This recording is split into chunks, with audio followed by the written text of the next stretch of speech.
श्री स्वामी समर्थ. स्वामी महाराज तुमच्या सर्व चांगल्या इच्छा पूर्ण करो ही स्वामींच्या चरणी प्रार्थना करते आणि आजच्या या नवीन व्हिडिओला सुरुवात करते.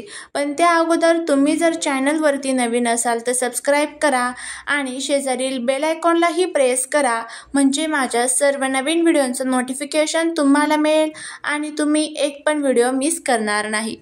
सनातन धर्मात पूजली जाणारी तुळस अनेक औषधी गुणधर्मांनी परिपूर्ण मानली जाते. याला जेवढं धार्मिक महत्त्व आहे तेवढंच महत्त्व आयुर्वेदातही आहे. तुळशीची पानं तोडणं, तिला पाणी अर्पण करणं, पूजा करण्याचे अनेक नियम आपल्या धर्मग्रंथांमध्ये सापडतात. भगवान शिव यांना वगळून तुळशीचा उपयोग जवळजवळ प्रत्येक हिंदू देवी देवतांच्या पूजेमध्ये केला जातो. भगवान श्री गणेशाला सुद्धा तुळस अर्पण केली जात नाही. तुळशीमध्ये लक्ष्मीचा वास असल्याने याची पूजा केली जाते. यासाठीच विष्णूंची पूजा तुळशी भोगाशिवाय अपूर्ण मानली जाते. अशा वेळी तुळशीची पूजा करताना काही महत्त्वाच्या गोष्टी आपल्याला लक्षात ठेवणे अत्यंत महत्त्वाचं आहे.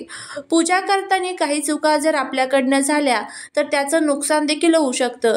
त्यामुळे आपण या आजच्या व्हिडिओमध्येच ते नियम कोणते आहे आणि त्याचबरोबर ज्या वेळेस आपण तुळशीला पाणी अर्पण करतो तर त्यावेळेस आपल्याला हा जो एक मंत्र आहे तर तो म्हणायचा आहे. हा मंत्र जर आपण म्हटलं तर आयुष्यात आपण कधीच गरीब राहणार नाही.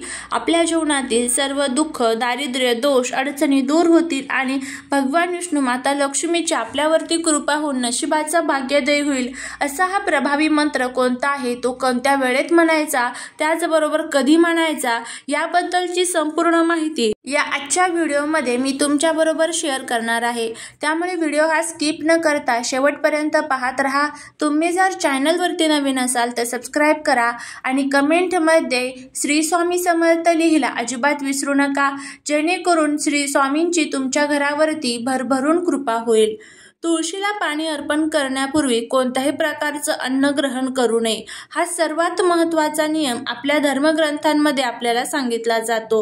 त्यानंतर पुढचा नियम म्हणजे धार्मिक शास्त्रानुसार तुळशीला पाणी अर्पण करताना न शिवलेले कपडे घालण्याचा सल्ला दिला जातो.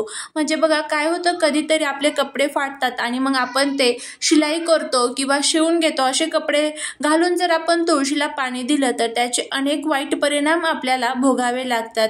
धार्मिक शास्त्रानुसार सूर्योदयाच्या वेळी तुळशीला पाणी अर्पण करणे उत्तम मानले जाते. आंघोळ केल्याशिवाय कधीच तुळशीला जल अर्पण करू नये. तुळशीच्या रोपाला पाणी घालत असताना ते गरजेपेक्षा जास्त असून याकडे लक्ष द्यावे. इतर कोणत्याही गोष्टीकडे त्यावेळी लक्ष देऊ नये. त्याचबरोबर रविवारी आणि एकादशीला तुळशीच्या रोपाला पाणी अर्पण करू नये.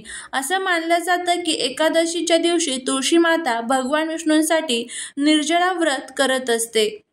सूर्यग्रहण आणि चंद्रग्रहण काळात तुळशीच्या रोपाला हात लावू नये. या वेळेत पाणी देणे किंवा पूजा करू नका. सूतक कालावधी सुरू होण्यापूर्वी तुळशीची पाने आपल्याला तोडायची असतात.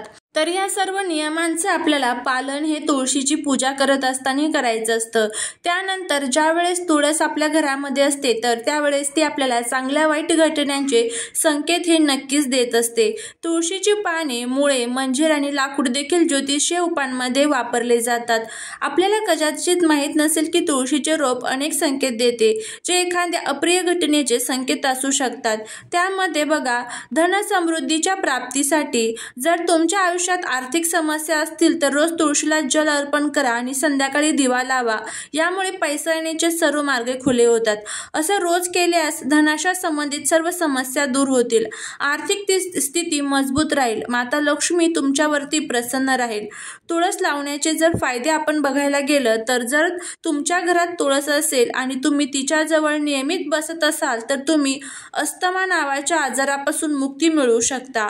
त्यानंतर तुळशीला देवी लक्ष्मीचे रूप मानले जाते. ही वनस्पती सुख, समृद्धी आकर्षित करते आणि घरात तुळस लावल्याने वास्तुदोष देखील दूर होत असतात. व्यवसायात नुकसान होत असल्यास घराच्या नैऋत्य दिशेला तुळशीचे भांडे ठेवावे आणि दर शुक्रवारी त्यात कच्चे दूध अर्पण करावे आणि मिठाई अर्पण करावी. याशिवाय विवाहित महिलेला मिठाई दान करा. व्यवसायात आपल्याला नक्कीच लाभ हा मिळत असतो. तुळशीमुळे संकटांचे संकेत कसे मिळतात तर बघा, जर तुमच्या घरात तुळस लावली असेल आणि ती सुकायला सुकायला लागली असेल तर समजा तुमच्या घरावर कुठली तरी संकटे येणार आहे. तुळशीची नीट काळजी घेतली असताना ती सुकत असेल तर अडचणी प्रसंग येऊ शकतात. आपत्ती येण्याआधी ती नेहमीच सुकत असते असं मानलं जातं. तर हा जो संकेत आहे तर तो सर्वात महत्त्वाचा आपल्याला तुळशी माता देत असते. त्यानंतर जर एखाद्या घरातली तुळस तुम्ही बघितली तर ती खूप छान बहरलेली टवटवीत असते. छान मंजिरी, पानं, फुलं त्यावरती असतात. समजून जायचं त्यावेळेस त्या घरामध्ये सुख येणार आहे, धनप्राप्ती होणार आहे, कर्जातून मुक्तता होणार आहे. तर अशा पद्धतीने आपल्याला तुळशीची उपासना करायची असते. तुळशीची उपासना केल्यामुळे जीवनात खूप अडचणी ज्या असतात तर त्या दूर होत असतात.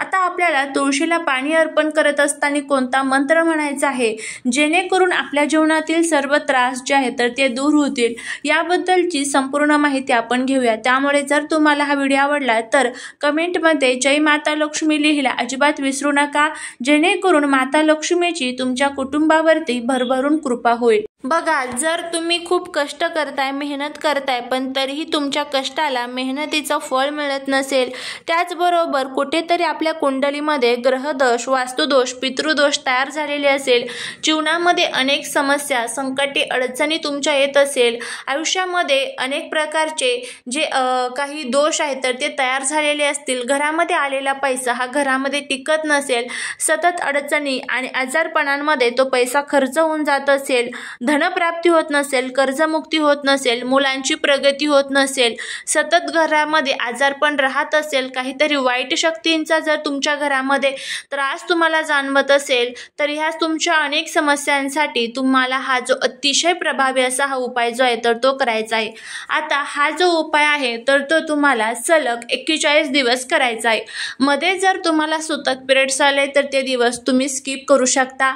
त्यानंतर रविवार आणि एकादशीचा दिवस सुद्धा तुम्हाला स्किप करायचा आहे आणि अशा पद्धतीने तुमचे दिवस सगळे 41 तुम्हाला कंप्लीट करायचे आहे आणि 41 दिवसांमध्ये तुम्हाला खूप छान अनुभव येईल. ज्यासाठी तुम्ही हा उपाय करत आहात त्यासाठी तुमच्या जीवनातील सर्व त्रास, दुःख, दोष, अडचणी दूर होतील आणि घरामध्ये नक्कीच पैसा येईल, कर्जमुक्ती होईल. काय करायचं आहे तुम्हाला, सकाळी उठल्यानंतर हा उपाय तुम्ही स्त्री असाल, पुरुष असाल करू शकता, काहीच अडचण नाहीये. सर्वात प्रथम स्वच्छ आंघोळ करायची आहे आणि सकाळी 8 वाजायच्या अगोदरच रोज तुम्हाला हा उपाय करायचा आहे. काय करायचं आहे, एक तांब्याभर पाणी घ्यायचं आहे, त्याचबरोबर एक छान दिवा तुम्हाला प्रज्वलित करून घ्यायचा आहे, धूप, दीप, अगरबत्ती घ्यायची आहे आणि एखादं फूल घ्यायचं आहे आणि तुम्हाला तुळशीजवळ जायचं आहे. कोणत्याही महिन्यातील गुरुवारपासून तुम्ही या उपायाला सुरुवात करू शकता. तुळशीजवळ गेल्यानंतर दिवा प्रज्वलित करून घ्यायचा आहे, धूप, दीप, अगरबत्ती करून घ्यायची आहे आणि त्यानंतर जे तांब्याभर पाणी आपण घेतलेलं आहे ते पाणी तुळशीला अर्पण करत असताना हा जो मंत्र आता पुढे तुम्हाला स्क्रीनवरती दिसत आहे तर त्या मंत्राचं तुम्हाला पठण करायचं आहे. महाप्रसाद जननी सर्व सौभाग्यवर्धिनी आदिव्याधी हरा नित्य तुळशी तुम नमोस्तुते. तर हा जो मंत्र आहे तर त्याचं तुम्हाला पठण करायचं आहे. म्हणजे सौभाग्यवर्धनी महाप्रसाद जी तुळशी माता आहे, तू आमच्या घरातील सर्व ज्या काही आदिव्याधी आहे, जे रोग आहे तर ते सर्व दूर कर आणि मी तुला नमस्कार करतो असा त्याचा अर्थ होत असतो. तर अशा पद्धतीने तुम्हाला हा जो मंत्र आहे तर ते म्हणून हे पाणी अर्पण करायचं आहे. कोणत्याही महिन्यातल्या गुरुवारपासून या सेवेला तुम्ही सुरुवात केली की त्यानंतर तुम्हाला सलग 41 दिवस या उपाय जो आहे तर तो करायचा आहे. सुतक पिरियड्स, रविवार आणि एकादशीचे दिवस तुम्हाला स्किप करायचे आहे. तर अशा पद्धतीने हा उपाय करा, नक्कीच तुम्हाला त्याचा फायदा होईल. झालेली सेवा ही महाराजांच्या चरणी रुजू करते. व्हिडिओ जर आवडला असेल तर लाईक, शेअर आणि सबस्क्राईब करायला विसरू नका.